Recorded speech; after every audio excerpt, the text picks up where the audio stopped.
and subsequent broadcast available through the Council website. The Council is a data controller under the General Data Protection Regulations and the Data Protection Act 2018, and we broadcast and record Council meetings to fulfil a public task obligation to enable members of the public to observe the democratic process. Data collected during the process will be retained in accordance with the Council's published policies available through the Council's website, and members of the Council are reminded that they should follow the Council's established meeting protocols, including around the use of the chat facility, and that comments made in the chat facility are visible to all participants in the meeting, which may include members of the public who have also received invites to the meeting. Thank you, colleagues. So, just before we start this meeting, I just want to let everyone know that this will be my last Policy and Resources meeting for this current period of time. And I just want to thank everybody, both the officers and my colleagues, for being such good colleagues and officers whilst I've been in the chair. I really do appreciate it. So moving on to item 1, that is apologies, substitutions and declarations of interest. Convener, there are no apologies. We'll move to a roll call. Can the following councillors please indicate if they're present at the meeting? Councillor Armstrong. Present in the chamber. Councillor Brennan. Present in the chamber. Councillor Brooks. In chamber. Councillor Curley. Present in chamber. Councillor Law. Present remotely.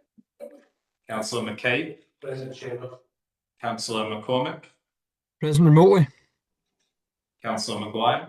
Present. Councillor McVeigh. In chamber. Councillor Moran. In the chamber. Councillor Robertson. Present remotely. Are there any declarations of interest?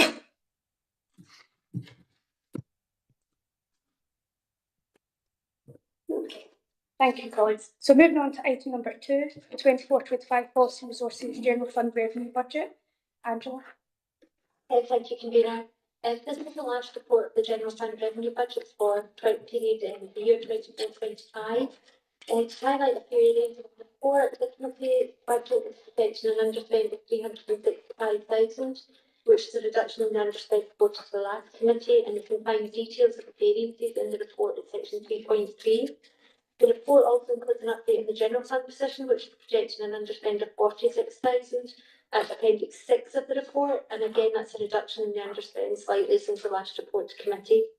Included in the report is the usual updates on the general fund reserves position, which you can see at appendix 8 of the report. Just to highlight, the free reserves position is projected to be 52,000 above the recommended minimum balance of £4 million. And the committee should also note that the decisions taken on the use of free reserves at the 25-26 budget session in March has been reflected in the report. The report provides the updates on earmarked reserves, as usual, common good and the work stream savings.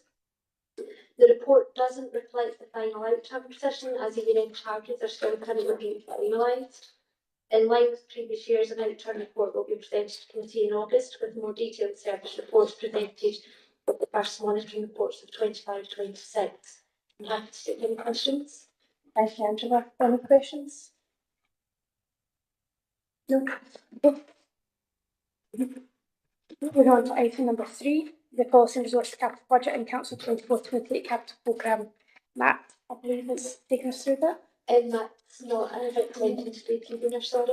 Okay. Is it yourself that's Yes. takes us through that? Thank you, Angela. Thank you. Thank you, Convener. This is again the usual capital update report for the committee. It provides a committee capital position and also a general fund capital position. The main points to highlight is the committee is projecting a spend of 590,000 against the approved budget of 668,000 to 24-25. And details of that can be found in appendix 1 of the report. The overall capital programme has projects totaling 86.194 million, which is 2.865 million or 3.44% over allocation, which is within the 5% agreed tolerance. The committee should note that the 25-28 capital programme will report an over-provision of 4.56% going forward, which again is within the tolerance level of 5%. Details on the individual committees can be found in section 3.13 of the report. And similar to the revenue, final year-end fee charges and fees are still currently being finalised, with final outturn figures will be included in the first capital report to committee in 25-26. Thank you, Angela. Does anybody have any questions?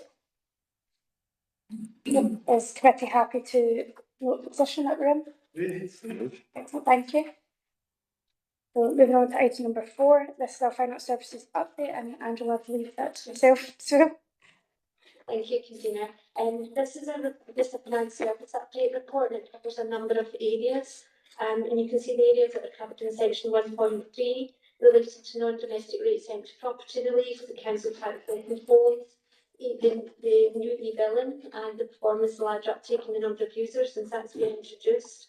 An update on the council tax collection for 24-25, updates on Scottish Welfare Fund and welfare reforms, and also an update on a new partnership working with the Citizens Advice Bureau in supporting people with council tax debt.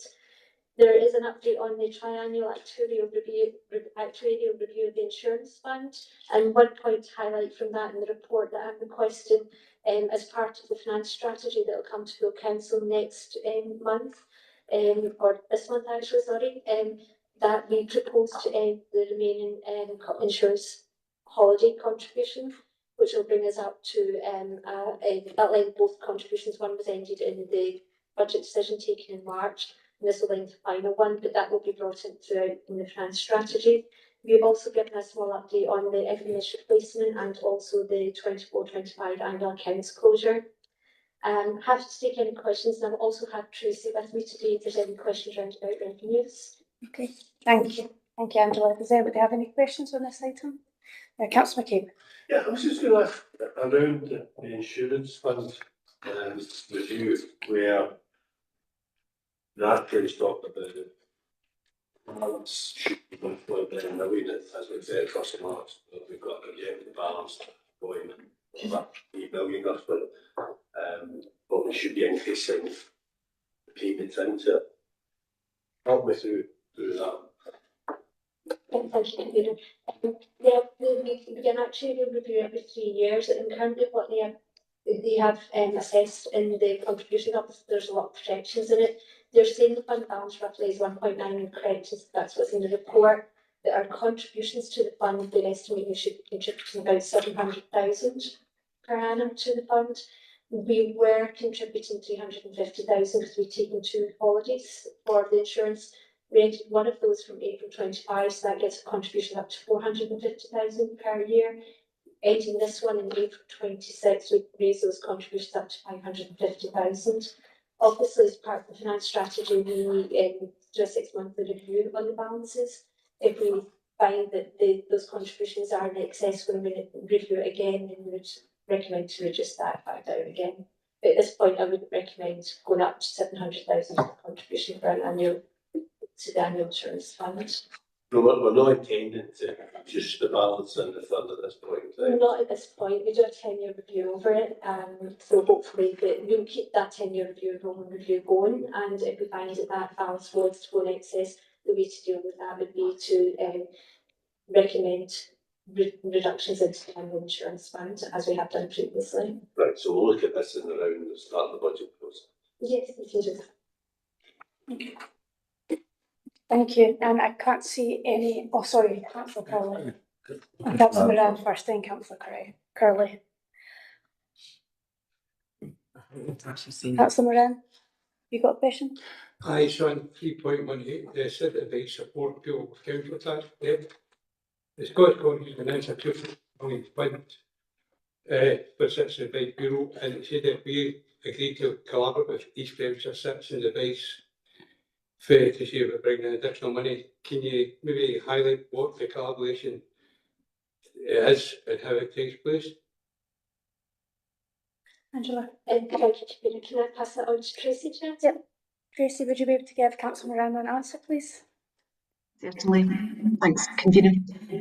The collaboration with the Citizens Advice Bureau is such that there's a lot of flexibility in the arrangement, and we are looking to have a kick-off meeting with the Bureau in the coming days.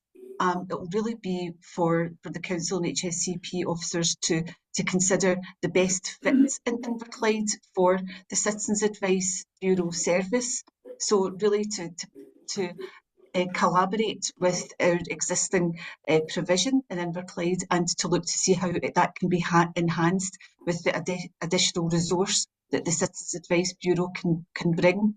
The project also brings with it a very small amount of funding which the Citizens Advice Scotland can allocate to the third sector. So that's currently being progressed, again, to enhance income maximisation services for Inverclyde. Thank you. Are you happy with that answer, Councillor Moran? Do you have I'm a still a second? bit uncertain about the correlation with Frenshaw. I mean, what is the correlation? Okay, Tracy. Apologies. Yep. Apologies, I should have covered that.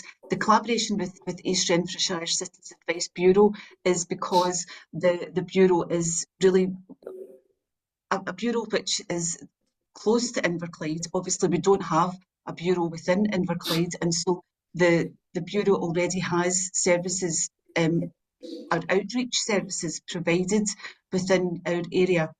Such as a pension-wise scheme. There's outreach services which they provide in various locations.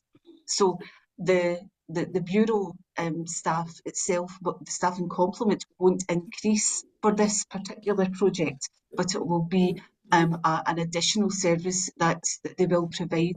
And as I said, that there will be a handoff to perhaps a third sector or working closely with the HSCP advice service. Councillor Moran, does that give you a bit more? Well, I mean, it'd be interesting to see how this collaboration would work. You know, if we don't have the capacity, does East Renfrewshire step in and help out? Or does East Renfrewshire just give us advice? I mean, I'd probably some more information on it. Okay, Tracy, would you be okay reaching out to Councillor Moran out with the committee to provide that information? Is that okay for you, Councillor Moran? Are you satisfied with that? Okay, thank you. Councillor Crowley. It's just to get back a little bit on the insurance fund review. Obviously, we've got the £3.8 million in our self-funding insurance. My understanding from reading the paper is that because we're taking allowance for the child abuse redress scheme, £1.5 million, the contribution of £0.5 million from the HSCP. So that's why we've got a slightly higher value. Is my reading correct? Yeah, Yeah, thank you. Yeah, there is the fund has allowed for a contribution from the HSCP to come in 27 and a half million. We put contributions in from the council into the fund as well, and we're actually funding out 1.5 billion for the redress scheme. The council is contributing to that to the Scottish Government. So is that part of the 3.8 million, or is that yes, it's still been part? Allowed for, yes, that's been allowed for. That's fine, thank you. okay, thank you. Would you like to come in? Yeah, I'm just going to go back in the council tax. I mean, I think it's fair to say that Citizens Advice Scotland have done a lot of sort of work on highlighting people in council tax debt. And that's maybe led to the Scottish Government providing us extra funding. But the reality is, council tax is a vital source of income for public services. So it's imperative we collect as much as council tax as we possibly can. So I'm pleased that this is about income maximisation and supporting people to help them pay their council tax. But we certainly shouldn't be sent out any message that council taxes are less important debt than other debts that people have. It's something that it's a tax. People need to pay their taxes, because if people don't pay their taxes, we don't have the money to provide public services. Yes, totally agree with you, Councillor McCabe, on that, and there's also quite serious consequences for individuals who don't pay council tax sometimes. So thank you, Councillor McCabe. I can't see any other questions in the room. Is committee happy to note the various updates within this? Agreed. Thank you. Moving on to item number 5, the corporate policy and performance update, March to June. That's Morna. Thank you, and thank you for being adapted in committee. This report covered 2 aspects. Firstly, in relation to best value. Since the last update was considered by submitting February 25, the further controller audit reports been published. East Renfrewshire are delegate and by council and overview of findings is provided in the audit report. And secondly, it goes on to talk about people know the strategy. This was previously agreed by committee, and we provide periodic updates to the committee development improvement plan. However, we're providing some additional explanation, additional context and achievements in relation to the wider strategy, and that's available from paragraph 311 onwards. Happy to take any questions. Thank you. Okay, colleagues, any questions? Anyone? No. Okay. Colleagues, happy to note the latest updates? Thank you, Colin. So item number 6, Policy and Resources Committee Delivery and Improvement Plan. It's Steve at the morning. Thank you, Convener. The purpose of this report is to provide committee with a refresh policy and resources Committee Delivery and Improvement Plan, or CEDA. And the plan contains new or revised improvement actions for 25-26, and we're looking to improve in relation to them. Committee received a comprehensive report finding an update on the progress made in the previous iteration of the plan at the March meeting. The bill proposed going to that retrospective information in a lot of detail, but instead to focus on the 25-26 plan. As you know, the committee plans are subject to annual review to ensure that improvement actions remain relevant and reflect any emerging challenges or legislation that we're required to respond to. Appendix 1 gives you an action tracker to show the changes, with the refreshed plan itself available at Appendix 2. And in particular, I draw committee attention to the inclusion of new actions focusing on delivery transformation within the council. And progress the delivery plan will continue to report at every second meeting of this committee. And we have got one small amendment to make as well, please, on page 55 of the, which is in the Appendix 2. Against action 8, modernisation of the council, there's an error in relation to the date. So the second date down against additional maturity exercise should read 30th November 2025 instead. Thank you. Happy to take any questions. Colleagues, does anybody have any questions? Okay, no. The colleague happy to accept the recommendations with the amendment as spoken by Morna. Agreed. Thank you. Okay, moving on to item number 7, the impact of hybrid working on Inverclyde Council service quality and outcomes. Morna. Thank you. And it's over meeting, Inverclyde Council considered a report on the annual audit report, the best value thematic report, elected members and controller audit. And this included a reference to hybrid working, together with a recommendation assessment is conducted on the impact of hybrid working in Inverclyde Council. This report fulfills that unit. Hybrid working means that people typically spend their time to work in an office or another council building and working remotely, usually at home. Approximately 20% of council roles are suitable to work on a hybrid basis, but not all of those post holders actually do work on a hybrid basis. The significant majority of council roles are either mobile or wholly based within council premises. In order to fulfil this audit action, we worked with an improvement service and they undertook 3 areas of work. First of all, they looked at hybrid working in other councils and gathered key information and training that. Secondly, they compiled Audit Scotland reports relating to flexible and hybrid working and highlighted some key themes, which are listed in paragraph 3.12 in summary. Noted some positives in relation to recruiting and training staff wellbeing, morale, productivity, cost savings, and climate change mitigation. The third aspect of improvement service work was employee survey, and that was a cross-section of employees and managers from different teams, and the cover report in detail some of those findings. And in summary, I draw your attention to the service commentary at paragraph 334. In conclusion, the findings support hybrid working, and that employees and managers are generally very positive about this and the benefit of being to work this way. There's evidence in terms of positive work-life balance and the positive action and implementation of that. While it's recognised that not all employees are able to work on a hybrid basis, because of the service delivery and implications of that, there are other flexible working options that may be appropriate for staff, and we can do more in terms of promoting them going forward. I'm happy to take any questions to pick up any more detail. Thank you. Councillor McCabe and then Councillor Brooks. Yeah, I mean, we obviously had a briefing beforehand in terms of this issue. It's just a couple of questions. I mean, the improvement service obviously sort of reports highlighting increased productivity. We'd be interested to know how we seek to try and measure productivity in this context. And obviously, we're a public affair facing business. It's important that we are obviously delivering services to the public are able to access those services easily, etc. So just, it's maybe something that's not necessarily really touched on in the report or in the studies. Can we be assured that actually hybrid working isn't having any detrimental impact in terms of the service of the public and the ability of the public to engage and interface with the council? Okay, so just before you answer Councillor McCabe's questions, this item looks purely at it from an employee perspective, and things like productivity would be measured by managers and the agreed outputs between them and the employees, and it would be up to managers to actually manage that as part of their role. But Mona, would you like to come in and answer Councillor McCabe? Yes, thank you. Thank you for the questions and thank you, convener.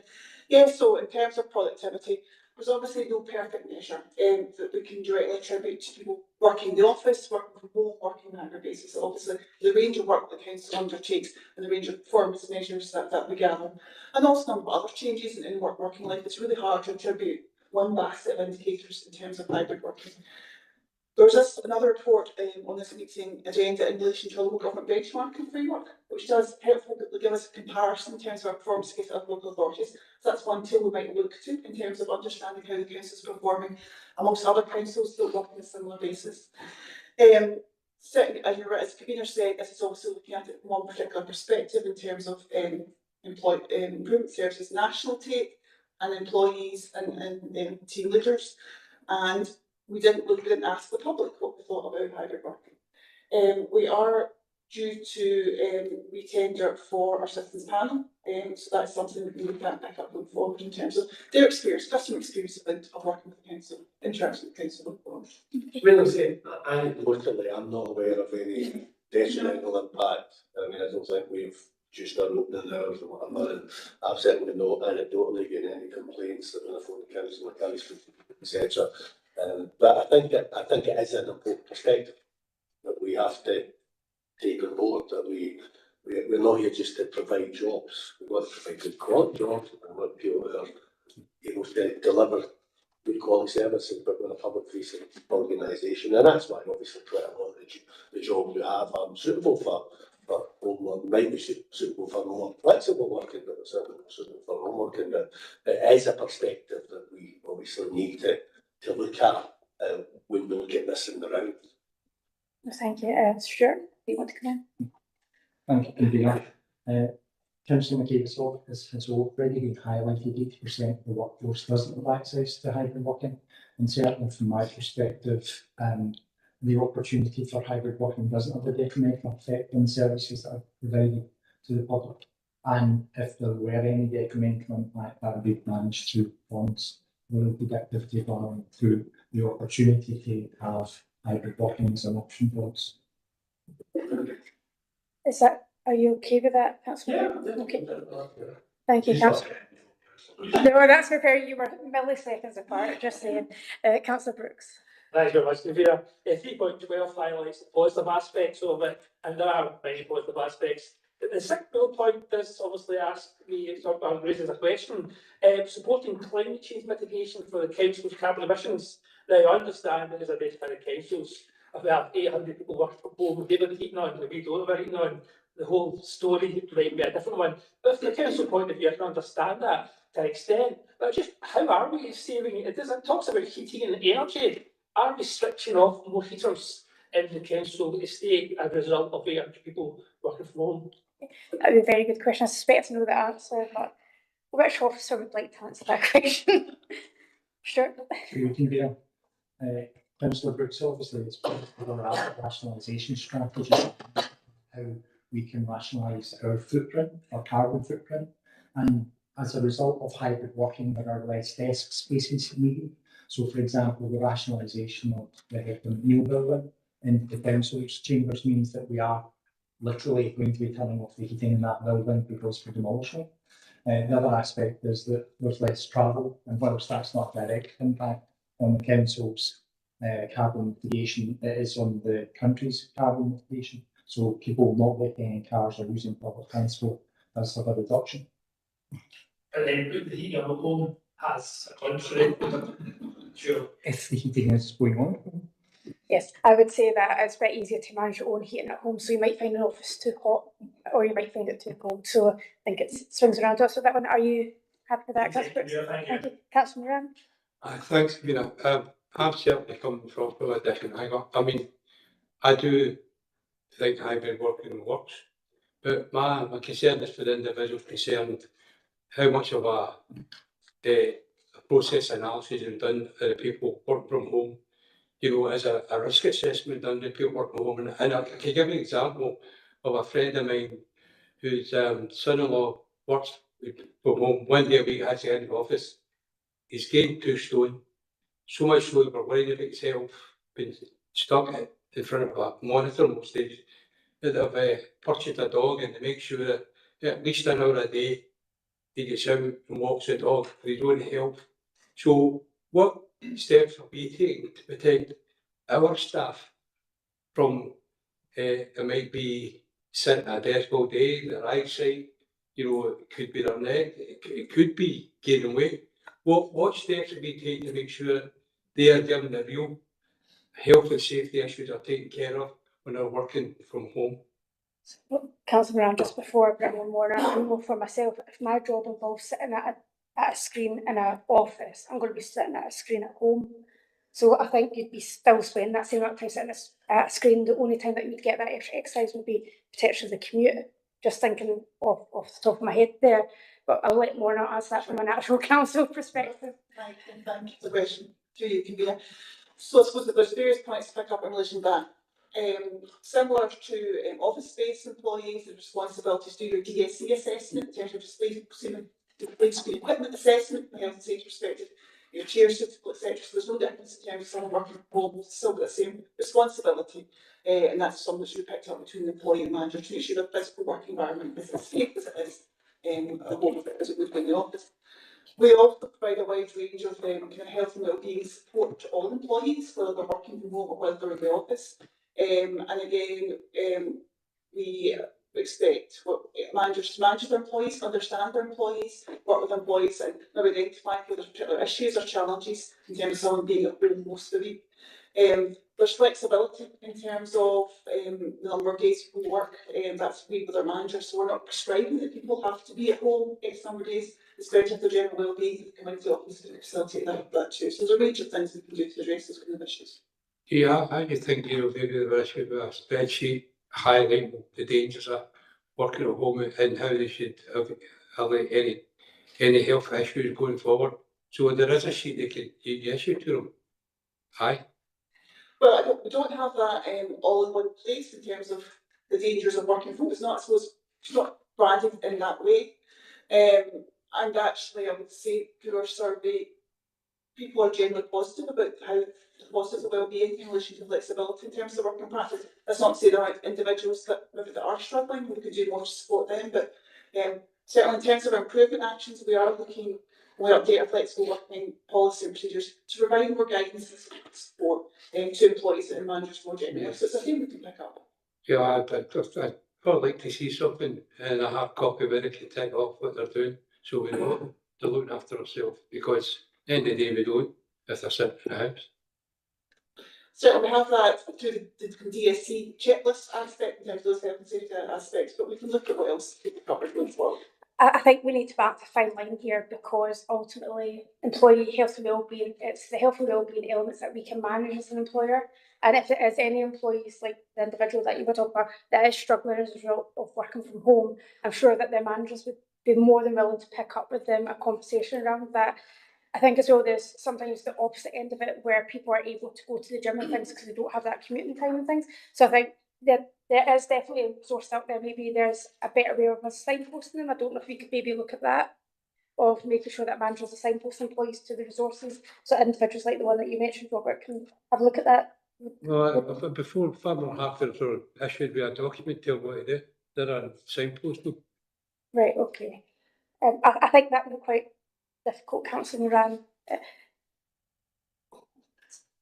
Just Well, because there is a policy in place and we can't mandate our employees to do things out in the workplace. Like we could mandate our employees not to smoke because they might get lung cancer, which might impact on their work. We can't mandate employees' lifestyles out of the office. I understand that you're saying because they aren't coming into the office, but that would be a discussion between a manager and their employee, I would think. And we would want that discussion so that individuals aren't sitting at home hurting or becoming unhealthy.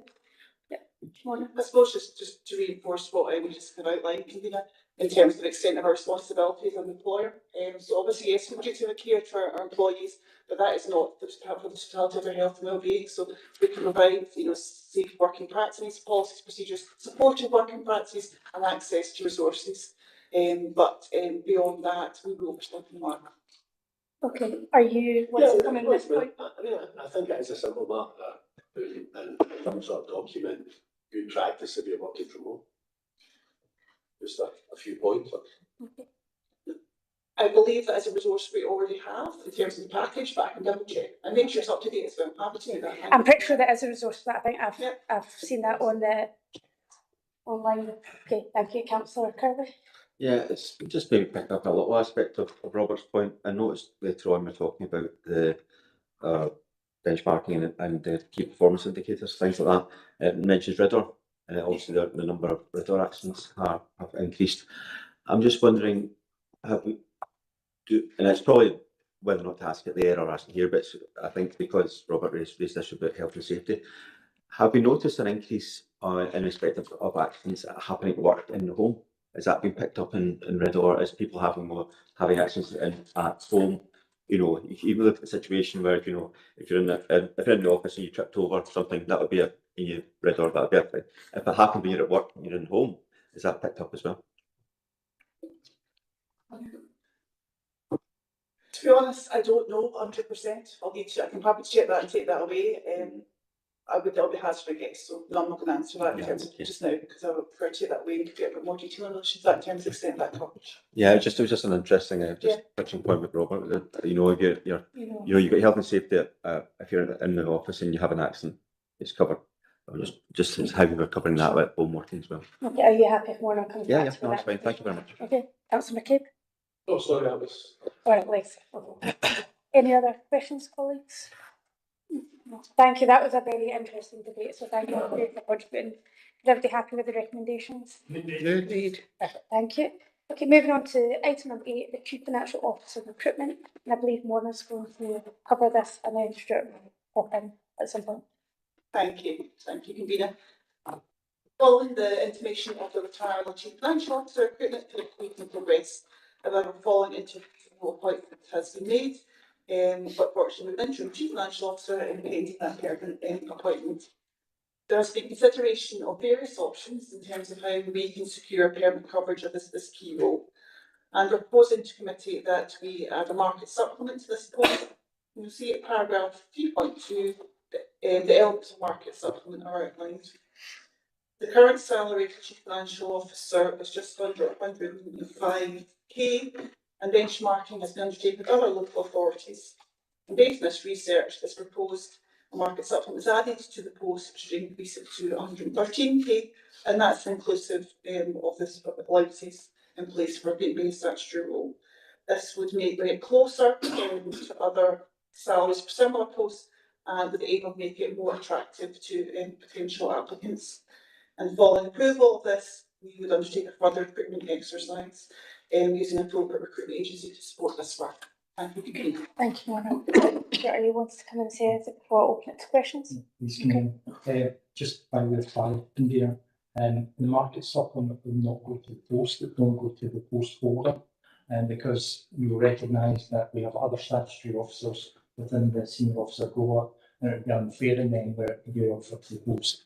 From my perspective, I certainly don't want to have to do a full restructure of the senior management team, and this solution provides us with what I believe to be a powerful solution in order that we can attract someone by removing the barriers that have been presented part of the previous exercises. Okay, thank you. Does anybody have any questions on this item? No? Is everybody content to go ahead with the recommendations? Agreed. Agreed. And thank you for all the work done today on the Chief Financial Officer interviews and everything. I know it's not been easy, so hopefully we'll find one now that we've changed the scope slightly. Okay, moving on to item number 8, the Anti-Poverty Fund Free Police Schemes. Tony, would you like to take us through this? Thanks, Convener.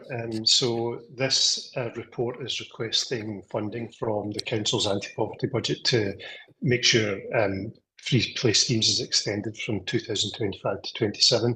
We already had an increase in the budget for to provide this. However, because they were so popular, we were running about £15,000 to £20,000 short, which we managed to find within existing resources last year.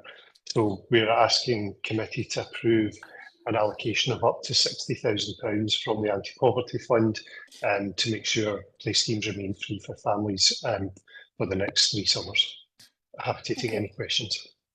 Okay, thank you, Tony. Questions, Councillor McCabe? Yeah, just in terms of the increased demand,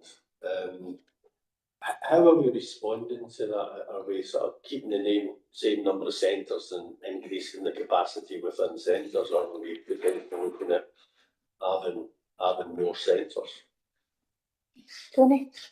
Yeah, so we can contain it within I think there were seven this year anyway. We can contain that, and I suppose there's sufficient space. It's just that we had not an oversubscription, but they were more popular than we thought they were going to be. So we will just be staffing them still at the 7 sites at this point. Okay. Are you happy with that? Yeah, I'm happy with it, but obviously we don't want to be turning young people away this summer or next summer, the summer after that. So, I mean, I think there should be a degree of flexibility, I suppose, in terms of this funding to ensure that we're not constrained by the funding that ends up as sort of limiting the number of young people. I think I know there's a natural limit, but I think it's certainly an important service that we should support as best we can. I asked the exact same question from an education community's perspective and was told we haven't turned anybody away previously, and I think that's why we contingency £60,000. Correct me if I'm wrong, Tony. Yeah, that's right. And we'll obviously continue to monitor, but it's not our intention to cap at this point. We're hoping that we will have sufficient capacity across our sites to do this. And I suppose just to say that we will, if so, we would just increase the staffing anyway within that allowance to account for that if need be. Is that okay with you, Councillor McCabe? Yeah, okay. Thank you, Councillor Brennan. Thanks very much, Chair. Yeah, listen, really welcome this report and this proposal. I think it's something really significant that we've been able to do this since 2023. And I know that parents always do challenges to do more and better and see if we can improve on what we're doing, but what we've got here is already something really positive. And I know it's seen in the report here that the summer provision and funding for additional support needs isn't within the scope of this report, but obviously we've already also had reports saying that we're trying to include additional staff at these specific place schemes to make them even more accessible and try and make changes there. So I think this is really good. I just wondered, my question that was in there is about, we've seen a report coming out today that noted, in terms of anti-poverty measures, that Inverclyde is still the only local authority that's been able to do a more universal free school meals provision as part of our anti-poverty measures. And I just wondered, do we know if other local authorities have been able to deliver a similar provision to this in terms of the play schemes, where we've got a free anti-poverty range of locations, or is Inverclyde quite unique in what we're able to do here? I'm not sure if officers will be able to answer that off the tops of their heads, but I just wondered if we knew, if we had any intelligence there on that. Thanks, Chair. Yeah, through you, Convener, I couldn't say for sure at this point. I don't know what other authorities are providing and for how much. So apologies for that. Yeah, and I can see Ruth shaking her head as well. So maybe that's something that we can have a little look into and just see if that is out there. Is that okay with you? Yeah, that's fine. I think the point made there is really well made, that this provision that we're providing this year, we are trying to widen the scope or and the ability of young people to attend, the children to attend, who have got additional needs, because there's very different levels of additional support needs, where some people can thrive in a more mainstream setting, and I hate using that word mainstream, but they can thrive a bit more just with that little bit of extra support. So yeah, that's really the main thanks from Jessica. Councillor Crowley. Yeah, well, just to comment, the fact is, yeah, it's, we want to try and make sure that people have access to play during the summer, so this is an important aspect of that, but as other members have mentioned, we're also looking at trying to do that for additional sport needs, people with additional sport needs. Part of that will be within the mainstream setting, that work. Part of it. Yes, but what question was really on the actual cost increase, because I was looking at from what I take from the responses to previous questions, we're not going to be increasing the number of centres, so I presume the cost then therefore is really just on the staffing cost. And we were some of the responses for the 20 said we'll be able to expand the staffing to accommodate if possibly if required during the summer. I'm just wondering that flexibility, how we'll be able to do that, because obviously we've had that comment about the additional sport needs not having access to that sort of resource. So I'm just wondering how we feel we'll be able to respond quickly during the summer period to providing additional resource if required. Okay. Tony. Through you can be, I suppose we're staffing based on the numbers from last year already. So I think I don't foresee any issues over that 4-week period, and I think we would just keep an eye on it. But as I said, we certainly wouldn't be turning anybody away. So we will be staffing it based on last year's figures, and we have information on attendances over the past, since we started subsidising these, so we kind of have a rough idea of the numbers that will come, and also the numbers of kind of under 12s that we know of within Inverclyde. So I'm confident we will have it staffed sufficiently through the 4-week period. Okay, so Councillor McCormick, then Councillor McCabe. Okay, thanks, Chair. Yeah, I'm going over old ground here, but just to pick up on what Stephen was mentioning there, I know that one of the centres in my own ward, Oak Mountain, I know that they turned away some kids last year. Obviously, it must have been down to the kind of staffing levels that they had. So I'd like to think with the additional resources that won't happen this year. So maybe that's something you could look at, Tony. I know that they did turn folk away because they contacted myself and Colin regarding it. Okay, I'll look into that. Okay, that's fine. Make sure. Yeah. Okay. Yeah. Okay. Cheers. Okay, thanks, Michael, and they'll get in touch with the outside the committee. Councillor McCabe. Yeah, it's just on the additional needs provision, given that's been mentioned by at least a couple of colleagues.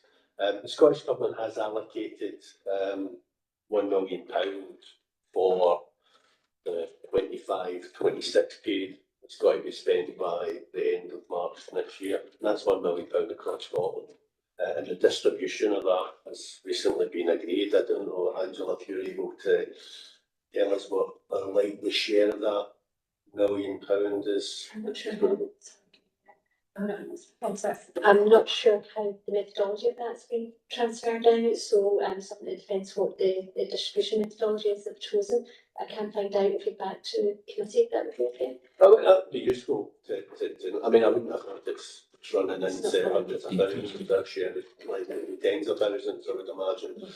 A respected distribution. I mean, every little helps, but it's not a huge amount of money in the context of obviously the demand across Scotland, but I'm sure whatever we get can go towards supplementing the provision that we make, so that we can try and make a better offer this year.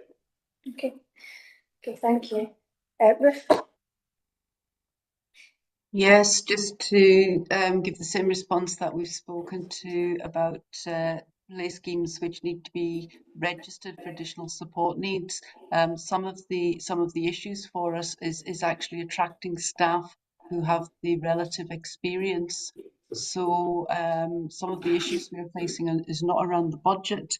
It's around actually the qualifications and experience of staff to run a registered service. So it's just to bear in mind that. Yep, no, totally appreciate that, and we've heard that message loud and clear through various different committees over the past couple of months, and I will do the call that you always do, Ruth, and if anybody wants to apply and has the relevant qualifications, ruth.binks@inverclyde.gov.uk, and they'll get in touch. So thanks, Ruth. Michael, is that a legacy hand? I suspect it is. Sorry. No, that's okay. Just want to check you didn't want back in. Okay, are colleagues happy to note the report and agree with the report? Thank you.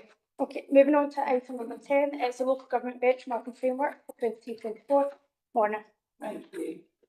The purpose of this report is to provide better details of Inverclyde Council's local government benchmarking framework, or LGBA, performance in 2024.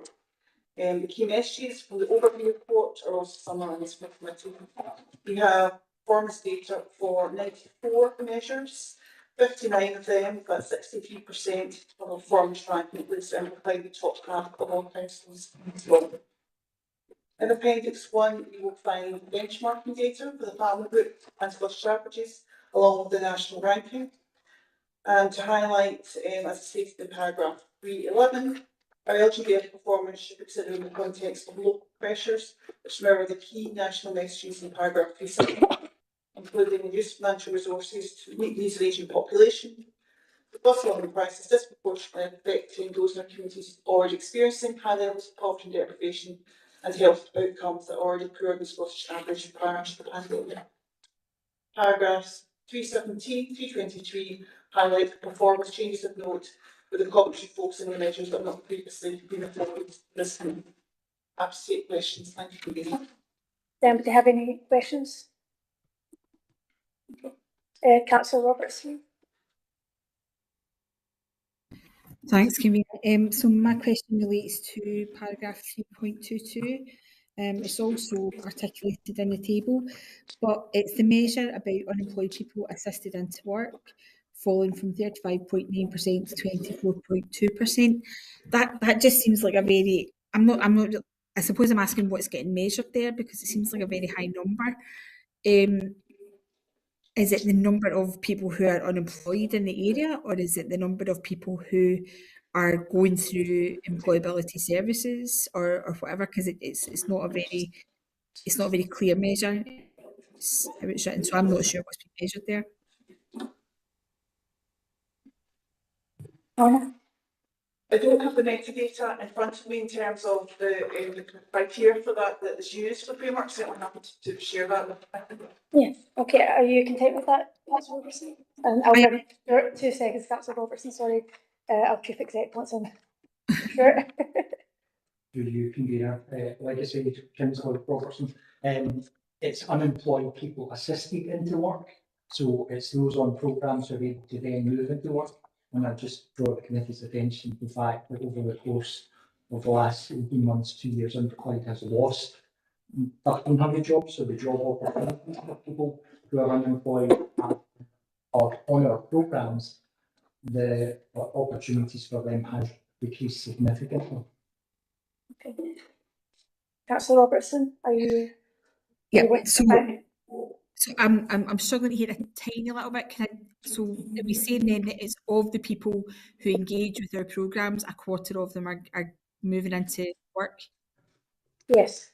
Right. Sure, it's not in the same.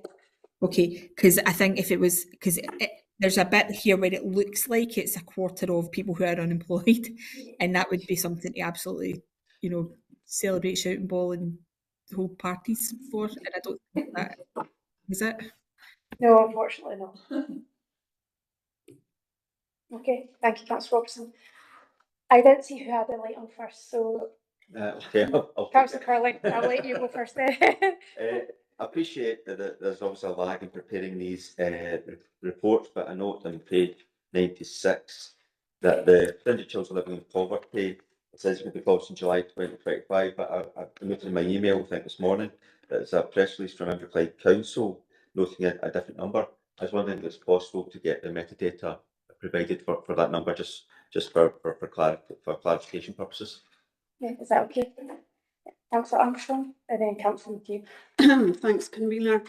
Yeah, there's a lot that's really good and really positive in this. So the narrowing attainment gap, the readmission rate to hospital low. There's a lot that's really positive. But one thing that did concern me was about the exclusion rate for looked after pupils. Now, I appreciate that this is reported every 2 years, so we're looking at information that is more historic. But presumably our target as corporate parents is 0, and I just wondered if there's do we have a presumption of 0? And is there any information about whether the rate is continuing to increase or is it decreasing? And I appreciate that there's a 2-year, there's a 2-year lag in the reporting of this particular item. Thanks very much. Yes. Just before bringing Ruth, I believe that this is linked to the education part of the council, where there'll be a report on this, and I don't think we set a target for exclusions because we don't think it's right to exclude children as far as possible. But Ruth, I'll let you come in and explain that a lot more eloquently than I just did.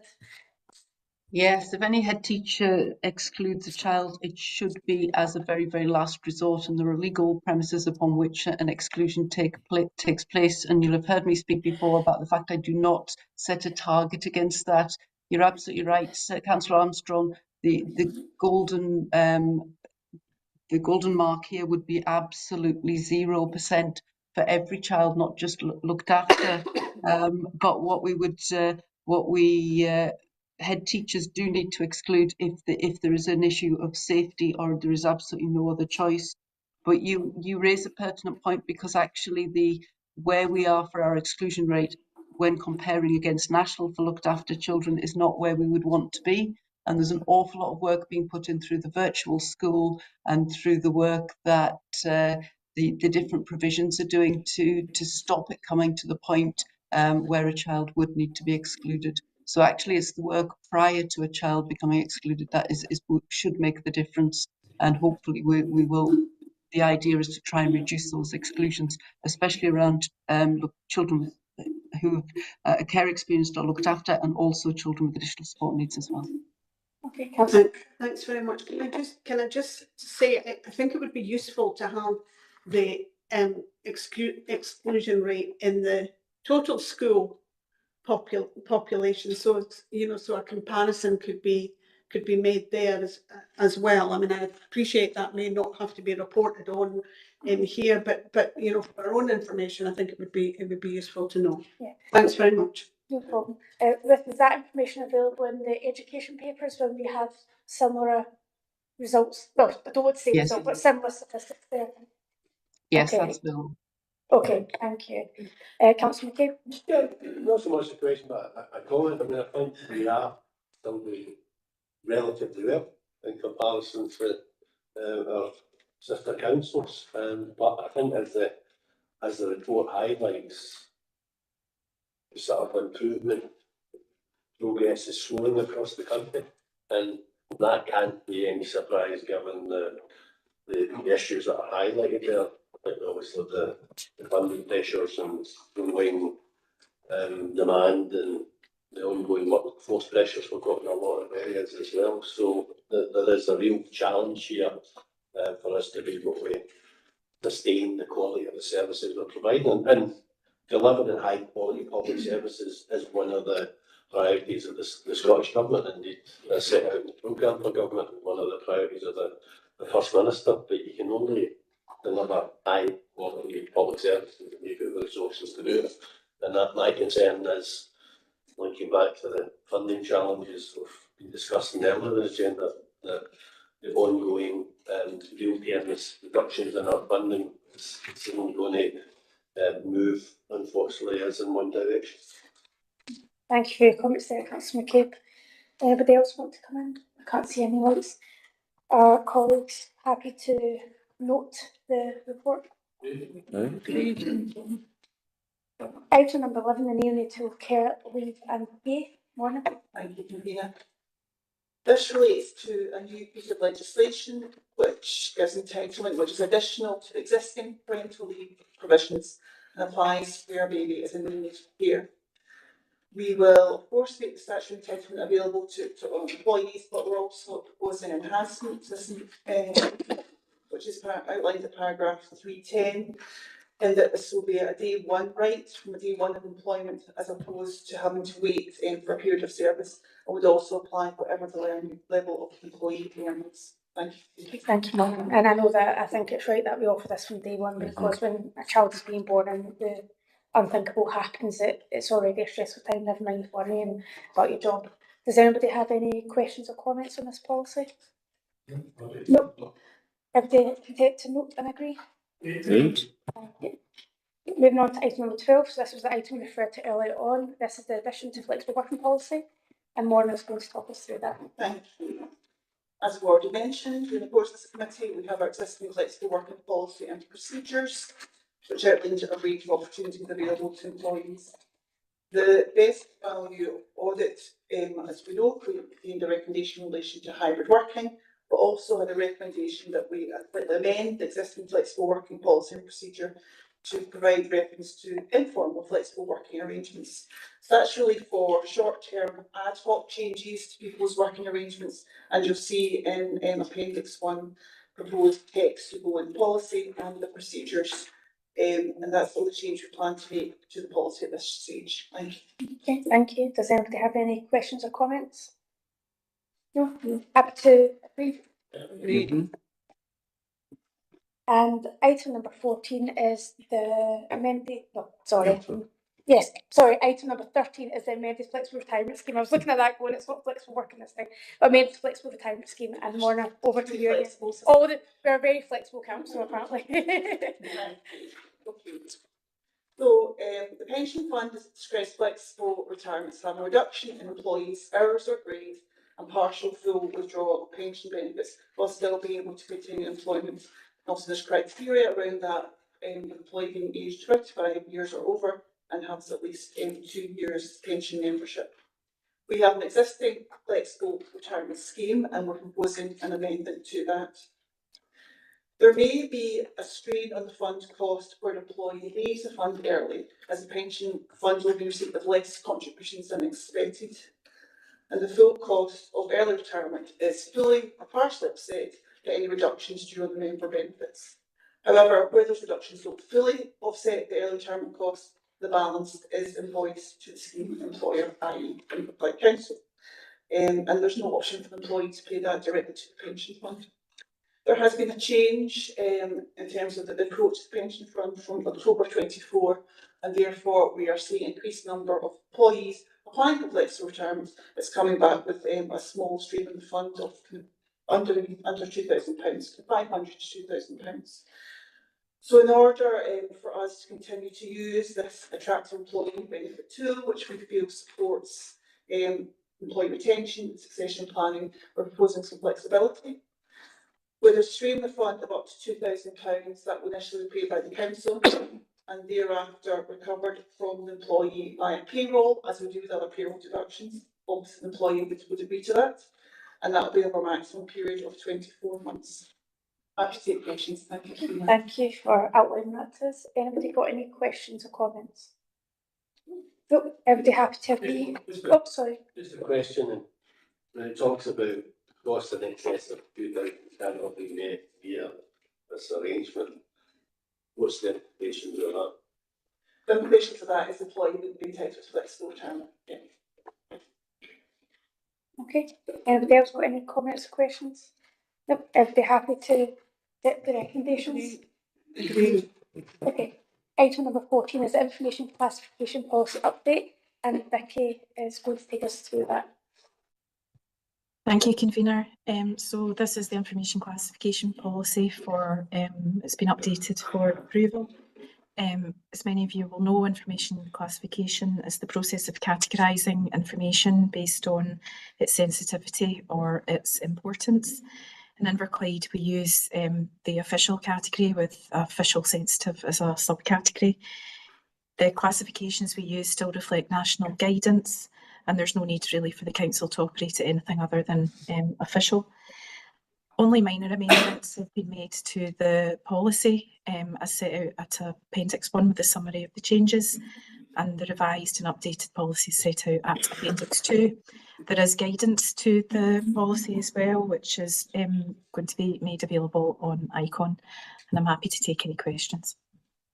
Okay, thank you. Does anybody have any questions? No, and I think it's probably something that we use almost every single day as individuals sat around this table. So thanks. Thank you for bringing that to us. Is everybody happy to agree? Agreed. Okay, we're now going to move into private